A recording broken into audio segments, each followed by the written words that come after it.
आपण मैंने देखिए तो जानी सारी मु मांडिया आज गोटे रेसिपी सेयार कर मांडिया मु आज गोटे इंटरेस्टिंग रेसिपी सेयार कर जोटा कि बड़ रु छोट समस्त बहुत पसंद होता है। आज्ञा हाँ गोटे गिना मांडिया जे ढेर सारा सेउ रेसिपी बनी पार आपण मैंने वीडियोटी को न देखले जमा भी विश्वास करेंगे। वीडियोटी को स्किप न करी शेष पर्यंत निहाती देखंतु। नमस्कार मु प्रज्ञा आपण मानू स्वागत करुचे प्रज्ञा होम किचन को। जमा भी लेट करबानी चलते देखा आज रेसिपी रोचे मांडिया रेसिपी। मांडिया बाजा को फिंगर मिलेट किंबा रागी कहती ढेर जगार तार ना बहुत अलग अलग था। मांडिया ढेर basically iron calcium vitamin magnesium सबुत भरपूर्ण होता है। मांडिया को डेली यूज रे बहुत लाभदायक होता है छुआ मान खावा को देवाई। आ छोट रु बड़ समस्त को मांडिया बहुत प्रकार बेनिफिट मिली थाए। तो से मु आज चेष्टा कर मांडिया को केमती छोट छुआ मान खुएवाई। तो से भाविली जे सेउ रेसिपी गोटे बनईदेवी जो थी कि छोट छुआ मैंने बहुत पसंद करें खावाई। से मु गोटे गिना मांडिया ये नहीं मुझे बेसन नहीं 2 गिना गोटे गिना मांडिया मुझे 2 गिना बेसन नहीं। प्रथम से बेसन को मुझे भाव छांकी देती कहीं जब बेसन रे किसी बिंडा टाइप रोटा भल भाव चलै एमती भी मांडिया तो ढेर सारा रेसिपी बनी था। बड़ लोक मैंने तो सबकि खाई दिखती कि छोट छुआ मैंने खावाई नखरा देखाती। तो से मांडिया आज गोटे सेउ रेसिपी शेयर करिछि। प्रथम मुझे मांडिया आउ किछि बेसन देइतली तापर मुझे किछि जुआणी मध्य देइतली तासो मु किछि स्वाद अनुसार लूण देइतली आ गोटे पिंच एठी हेंगु देइछि ता सहित मुझे किछि रिफाइन तेल मध्य देइछि। से सब को देकी भलो भाबरे एठी मु चकटी नेछि भलो भाबरे एपट सेपट करके चकटी नेकी मांडिया आ बेसन को पूरा भलो भाबरे मु मिसै नेछि। आ एठी देखि परथिबे मांडिया आ बेसन को एपरि भाबे मिसैबे जेमति हाथ मुठा बांधिले मुठा ही पारुथिबे सेही भली भाबरे आमर मांडिया और बेसन रही आपण मैंने देखिपे।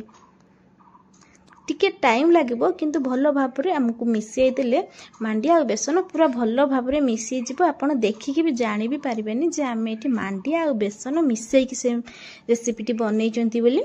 सबकि भल भाव मिसई नहीं सारा पर मुझे अल्प अल्प पानी देची जमा भी बेसी पानी ढाली देबेनी अल्प अल्प पानी देकी ताकू मु मिसई नहीं। देखिपे जमती आमर सेउर बेटरटा बना होता है बास से भली ही रहिबो पूरा पानिया रहिबनी कि पूरा सुखिला रहिबनी।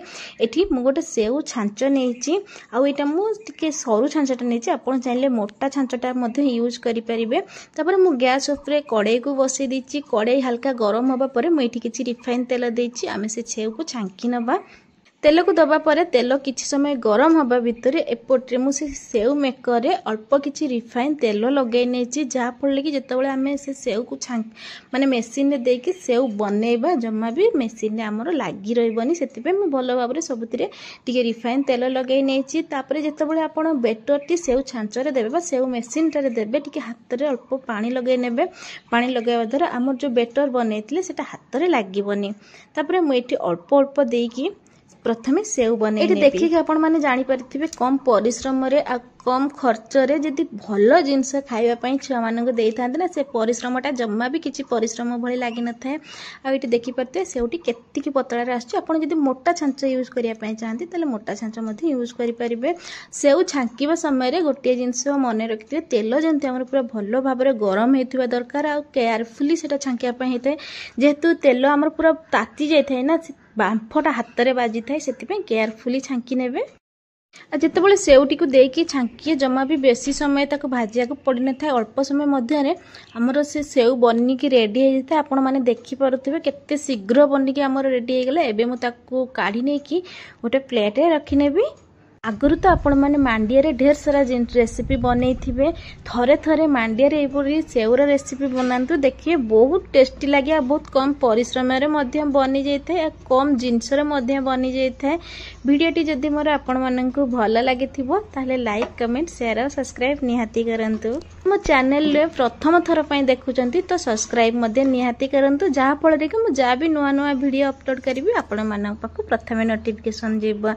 आ एटी देखि पारथिबे सेउटी हमर केते क्रिस्पी अछि आपण देखिकी ही जानि पारथिबे किछि भी बुझाया को पड़िबनी। बहुत टेस्टी लागिथिला। रहिली देखाबा आ गोटे नया वीडियो रे। टाटा बाय बाय।